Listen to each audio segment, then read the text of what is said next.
The story of the billy goat. It is a story with a frame. The frame is that a lot of Hasidim come to a new master and they want him to reveal himself. In other words, this is a person who is quite humble, and he's had a tremendous influence, and he's gathered a lot of followers who want to be his Hasidim, who want to be his followers. But he does not want to be recognized as their Rebbe. He does not want to become a Rebbe. And in that context, he tells the story of the billy goat. And the story of the billy goat is that there was once this billy goat who grazed on this amazing little plot of grass. And because of the wonders of the grass and of his own nature, his horns grew astonishingly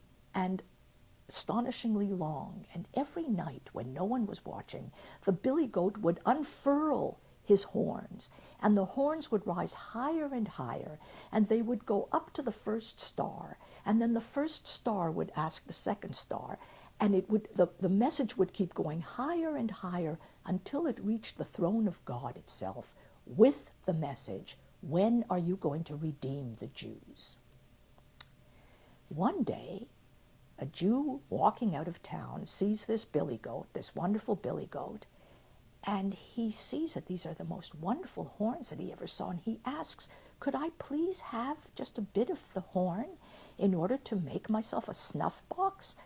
And the billy goat generously bows down his head, lets the man cut off this little piece of his horn, and makes this wonderful snuff box, which the Jew then happily uses in order to treat everyone else to snuff. However, as you can see from the way the story goes, everyone else wants a snuff box as well. So they all come out to the billy goat, and the billy goat cannot deny anyone.